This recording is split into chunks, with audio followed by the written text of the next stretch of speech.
Hey everybody, it's your boy John. I usually do the coughing bit when I do these reviews, but I actually am sick. You can probably hear me, I'm congested.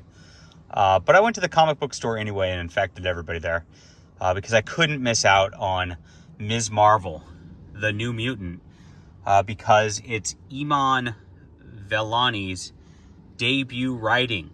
And she's, of course, the actress who plays Ms. Marvel on the exciting Disney Plus show, Ms. Marvel. Subscribe to Disney Plus today, my friends. Couldn't miss this. I could be reading the best of Simon and Kirby's mainline comic. Jack's, I don't know. Those sound like white guys. I don't know if they're important. Jack Kirby, whoever that is. I could be reading Conan the Barbarian, but, I mean, what could be possibly more exciting than Ms. Marvel, the New Mutant? Look at this exciting cover. That's exciting. It's yellow. All right, so we're going to review this beautiful, beautiful book today. You might notice I'm sitting in a passenger seat and not a driver's seat.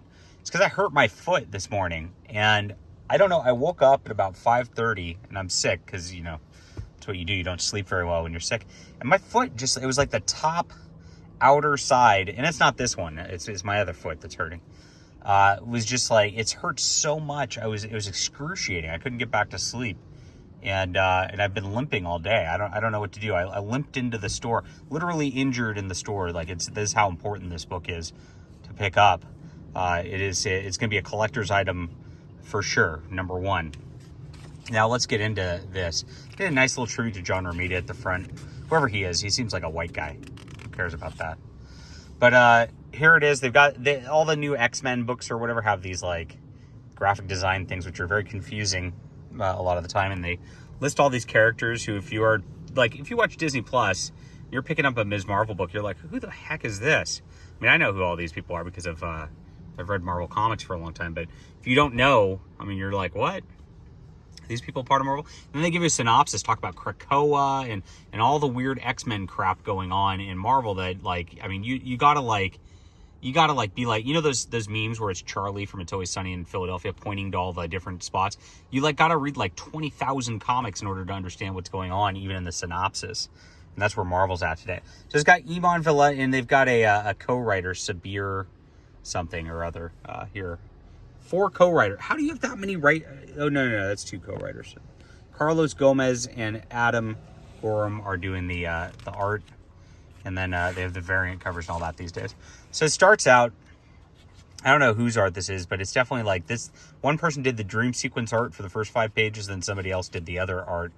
And it's trying to mimic the first episode of like the Ms. Marvel show, like where she goes to the cosplay convention and like, you know, it was that episode like had almost as little action as this book does. Now in a comic book, you really can't like put so little content into something like they did here, as much as they did the Disney Plus show. But of course they did that. It's not for you. This is targeted at teenage girls, and therefore we can have no action and make it very slow and boring. And that's what they did in the show. Nothing happened. Really, the excuse was they didn't want to show all these like the warping hand powers and stuff because of budget for the TV show. And this is like the budget of the budget, and you see like there's multiple pages of this like just standing around. And here again, like we're 4 pages into this, and it's a talking head. It's the same deal, but it's got like, I guess they're the champions now. I didn't know there's a new champions, but there's all these characters, all these other characters, the Avengers, and look, it's female Thor, Black Captain America, She-Hulk, Black Widows. They're trying to get you into and I guess Miles Morales is in all of them. And then you get the first family. So I guess this is the Inhumans, and you of course have a shaved head these days. I don't remember the shaved head Inhuman, and a little black girl. Who, like, all these people they're family, and they're all white except for the little black girl. I don't understand. But if you're opening a Marvel comic for the first time, you just got hit with like 50 different characters in a Ms. Marvel. This is not a teen book.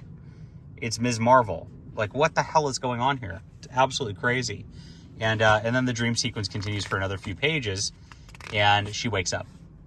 So we have 7 pages to start the book of confusing stuff that doesn't matter whatsoever.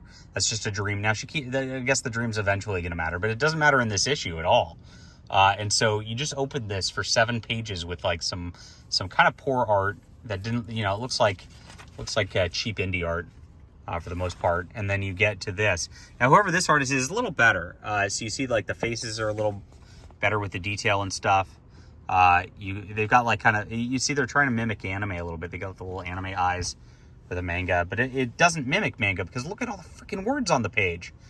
Manga's like fast paced, like boom, boom, boom, boom, boom. This is like, she just goes into her little like quirky thoughts to show how quirky she is the whole time. And that's it. It's just quirky. That's I guess the word of the day. I know I'm a mutant. I guess I haven't technically always been a mutant. So she has to like tell you she's a mutant, but they don't really show any powers or anything here. You got Bruno, her like little gay friend from the show. He's got a van, and they're going to go to college together. And as you see, just tons of dialogue. We got a SJW, like this is probably the low-level editor at Marvel Comics now with the weird hair, the glasses to signify that she's the quirky smart girl. They're all quirky. Oh yeah, let's make sure we have all the happy Muslim brown people hugging each other because that's important, I guess. So we got a bunch of school. She runs into a basement, into the sewers rather, where she meets all these characters like Rasputin, Shadowcat. Who, by the way, Shadowcat's now Kate Pride instead of Kitty Pride. They call her Kate Pride. So I guess I don't know what's happening with that. All these characters, and they're spying on this school because the school's anti-mutant. So I don't know why they're in a sewer doing that, but sketchy. But like I said, the art actually looks pretty good here. Like Kamala Khan does not look like Kamala Khan from the TV show whatsoever, nor even from earlier in this book whatsoever. I mean, if she kind of looked like the TV show kind of frumpy Kamala Khan, here she looks pretty cute. It's pretty odd. But I like this art. I mean, I'm not complaining. I'd prefer them do this more. Oh my gosh. And then she gets back to school after this, and she's wearing a new shirt. Radical gamer, because of course all girls are gamers, and they're real gamers. They're not fake geek girls, and they got to remind you that. Now let's get back to the fact that like they don't really talk about the Muslim stuff at all in this, which is kind of like the whole point of the character, I thought. So none of the characters talk about Muslim. I know some Muslim gals, and as much as like her arms are covered and stuff, she's got no hijab, so she's not doing that. And if you look at it, this is like a form-fitting, like you can see when you get into here. I mean, you could see everything here. I mean, no Muslim would be caught dead like this if they're an actual Muslim. So that's interesting. They're like, I guess they're whitewashing that, brownwashing that, whatever you call it these days. But this is where the art, like you can tell they cheap out the art. They have this whole page where they just copy and paste the same figures over and over again. And the dude ends up being kind of gay about this as she explains. This is like comic writing 101 again. Like the entire time, nothing's happened. She just explains everything. So you died. Yep. Oh, she died in Amazing Spider-Man 25. And I guess she came back somewhere else, which was like an X-Men issue. And now there's like, how confusing can you possibly be, Marvel? Jesus. And the X-Men brought you to life. Yes. Because you're a mutant. Yep. And you're also an Inhuman. Yep. And your family had no idea. Nope. Whoa. Yep.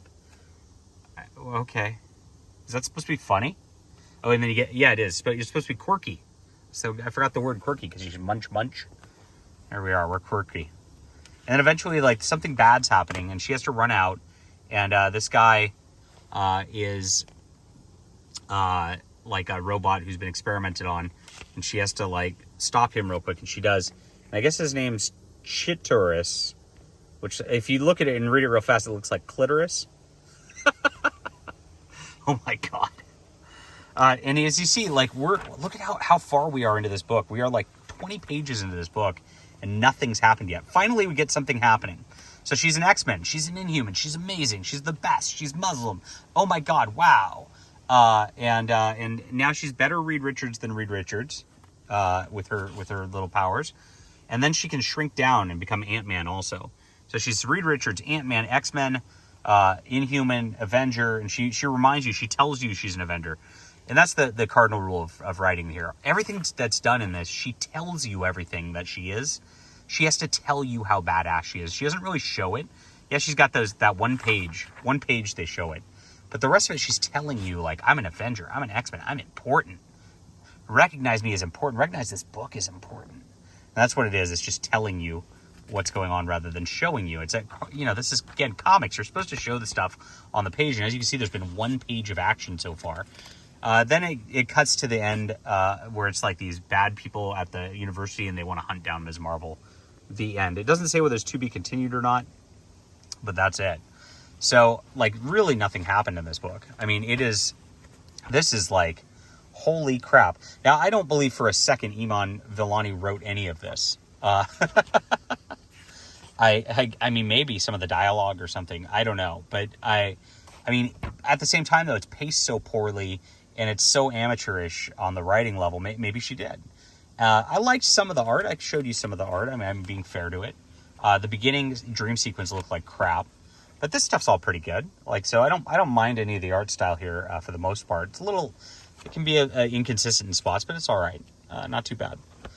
But on the writing end, this is just like such a poor attempt at trying to get you interested in this character. That, like, I can't imagine anybody going to the second issue from this. You might pick it up just because of the actress name, just like as that quick gimmick, but that's all Marvel is these days, is a gimmick and all that. Let's not forget, like, this entire thing, she's like whining about, oh, they're never going to accept me, and oh, they hate me for who I am as a mutant. And, there's even at the end, like, the dude goes, you wouldn't have some misplaced sense of sympathy for a fellow South Asian, would you? Do people talk like that? For a fellow South Asian? How do you do, fellow South Asian? I mean, God. So, I mean, they're really trying to play up the diversity nonsense in this too, obviously. And it just, it falls flat on every single level. This is crap. And we expected it to be so. That is exactly it. But this is why we're making our own comics, guys. And so make sure to go to my links in the description below. I've got a full slate of comics. I've got my own comic line. I'm not just the one and done guy who's just making a thing and moving on. I am a real professional comic writer making actual comics. So please check those out in the description below. Subscribe to the channel. Leave a comment down below with what you think of this beautiful book. Should I CGC this shit? Or did I already fuck it up too much to do that? I don't know. I don't even know. Should I burn it? Let me know. Hit the like and subscribe button. And we'll be back soon.